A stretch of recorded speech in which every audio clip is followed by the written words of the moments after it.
રાજ્યના વધુ એક જિલ્લાની પોલીસ વિવાદમાં આવી છે। રાજકોટ એમએલએ રમેશ ટીલાડાના બહેનને પોલીસે ઉઠાવ્યા।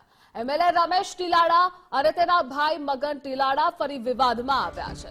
દયાબેન ઉદાડે પારિવારિક જમીન વિવાદમાં ઉઠાવ્યાનો આરોપ કર્યો। જિલ્લા પોલીસે એમએલએના ઇશારે મહિલાને ઉપાડી અને ધમકાવ્યાનો આરોપ પણ લાગેલો છે। ભાજપના એમએલએ રમેશ ટીલાડાએ પોલીસને હવાલો આપ્યા હોવાનો દાવો છે। શાપર પોલીસ દયાબેનને સવારે 10 વાગ્યે લઈ ગઈ, રાત્રે 9:30 વાગ્યે છોડ્યા। શાપરમાં આવેલી 150 વીઘા જમીન કે જેની કિંમત 200 કરોડ છે તેનો વિવાદ જગ્યા મુદ્દે સિવિલ કોર્ટમાં દાવો ચાલુ છે, છતાં પોલીસ શા માટે તે દરમિયાનગીરી કરી રહી છે તે સવાલ છે। મને પોલીસે શા માટે ઉઠાવી, સવારથી સાંજ કેમ બેસાડી રાખી, મારો ગુનો શું છે? પોલીસકર્મી મુકેશભાઈ અને પીઆઈ રાણાએ મને સમાધાન કરાવવાનું કહ્યું। જમીનની બાબતમાં ભાઈ રમેશ ટીલાડા સાથે સમાધાનનું કહ્યું। રાત સુધી મને પોલીસે બેસાડી રાખી, બાદમાં ઘરે જતું રહેવા કહ્યું। બહેને ફાર્મ હાઉસમાં તોડફોડ કરતા અમે ત્યાં ગયા હતા। મગન ટીલાડા ફરિયાદ ન નોંધાવતા અમે બેનને છોડ્યા।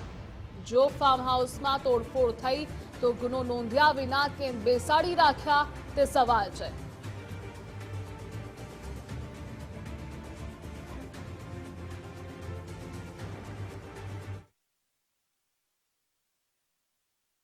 તે પિતા સમાન ગણતા હતા તે બેન સાથે જ તેણે દગો કર્યો છે અને બેનને જે વારસાઈ જમીન છે તેનો હક પણ નથી આપવામાં આવ્યો, સાથે તેને પોલીસ સ્ટેશનની અંદર પુરાવી અને ધમકીઓ આપતા હોવાની વિગત છે તે સામે આવી છે। બેન છે તેઓની સાથે જ વાત કરશું। બેન, શું આખી ઘટના શું હતી? આખી ઘટના એવું છે, બાપુજીની અમારી આગળથી સહી લેવા આવ્યા, અમે ન દીધી। બાપુજી આગળથી ફાઇલો લઈને હાથે એના નામે જમીન કરી લીધી છે અને હવે નરેન્દ્ર સાહેબની અમને ધમકી મારે છે, આમાં સાઇન કરો નકર અમે નરેન્દ્ર સાહેબ આગળ તમને મરવશું, જેલમાં પુરાવશું, એવી અમને ધમકી મારે છે, અવારનવાર મારે છે। પોલીસ કેટલી વખત તમને લઈ ગઈ ને કેટલી વખત હેરાન કરી? આખા વર્ષની અંદર અમને 10 વાર લઈ ગઈ, એમાં 4 વાર તો સવારથી 10 થી રાતના 10 સુધી બેહેર્યા, બાકી બપોરે તગડી મૂક્યા। કાલે રાતના સવારે 10 વાગે મને લઈ ગયા, રાતના 10 વાગે મને કે બાયણે વયા જાવ નકર કાઢવા પડશે બહાર। રમેશભાઈ એ લોકોને ફોન કરી દીધો કે ઈ બેનને બાયણે કાઢી મૂકો, એટલે મને રાતે 10 વાગે બહાર કાઢી મૂકી। હવે હું સાપરથી રાતે 10 વાગે બાઈ માણસ રાજકોટ કેવી રીતે સાહેબ પોગી હગું? બરાબર, તો મેં કીધું તમે મને મૂકી જાઓ, તમે લઈ ગયા હતા તો કે અમારું મૂકવામાં અમારો એ કાયદો નથી મૂકવા આવવાનો, તમે અહીંથી વયા જાઓ। એટલે હું બાયણે અડધી કલાક બેઠી, પછી મેં મારા દીકરાને બોલાવ્યો, એટલે એને મને એમ કીધું દીકરાને બોલાવો, એટલે એને આને પૂરવો તો અંદર, એટલે મેં એને બહાર ઊભો રાખ્યો, તો કે બહાર નહીં તમારા દીકરાને અંદર બોલાવો, એટલે મેં અંદર ન બોલાવ્યો, હું બહાર વહી ગઈ, મને ધમકાવી। એટલે 4 પોલીસ શું દેતા માસી ધમકી, તમે છે ને આ લોકોને એફઆઈઆર નહીં ફડાય, તમારો કેસ લખાશે નહીં, અમારે ઉપરથી ઓર્ડર આવે ને એસપી સાહેબનો તો જ તમારું કાર્યવાહી થયેલી। એસપી સાહેબ સવારે હું ગઈ ને એટલે 2 કલાક બેઠા, પછી મારી હારે થોડીક ચર્ચા કરી, પછી રમેશભાઈ આગળ વયા ગયા રાજકોટ, રાત સુધી આવ્યા નહીં। એસપી સાહેબ આવ્યા? હા, એસપી સાહેબ વયા જ ગયા, એના આ પીએજી હોય ઈ। પછી રમેશભાઈને પૂછ્યું ને, એટલે રમેશભાઈ કે તમે અત્યારે અહીંયા આવતા રહ્યો, અહીંયા આવીશો ને તો નકામ ઓલું થશે, એટલે એને રાજકોટ બોલાવી લીધા। પછી સાહેબ હાઈ સુધી આવ્યા નહીં।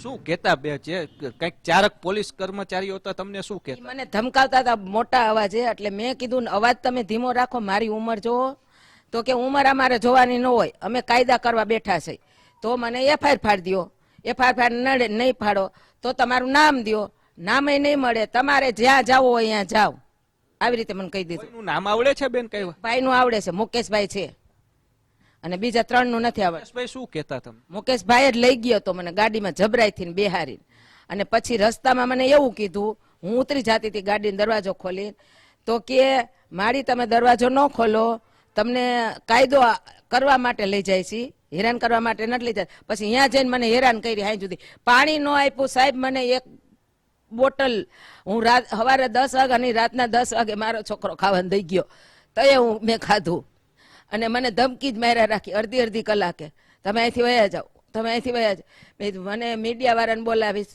મારું બધું થાય ને પછી જાય। મુદ્દો શું હતો?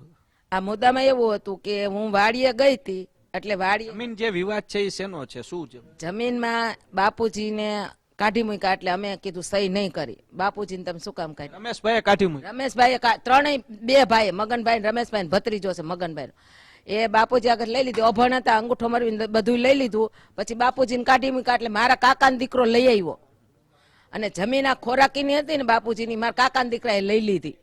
મારા કાકાનો દીકરો લઈ આવ્યો, એને લઈ લીધી. પછી એને મારા બધાને ભાઈને બોલાવીને કીધું તમારે રોટલા દેવાના થાય છે? તો કે નથી થતા. તો કે આ જમીન દીકરીઓને દેવાનું થાય છે, તમને દેવાનું નથી થતું. એટલે એ ભાઈ ઉપર, કાકાના દીકરા ઉપર કેસ કર્યો. આ ભાઈએ, મગનભાઈએ કાકાના દીકરા ઉપર કેસ કર્યો. એ કે આ અમારા બાપાનું છે, તારે આમાં બોલવાનું નથી. તો એ કે તમારે જે કેસ કરવો એ કરો, મારી આગળ બાપુજી મેં રાખ્યા, તમે કાઢી મૂક્યા, એટલે મારી આગળ જમીનનો કાગળ છે એટલે તમે દઈ દો સીધી રીતે. એટલે કાકાના દીકરાને દઈ દીધા, પણ અમારું હાથ બારમાં નામ ચડાવીને દીધું.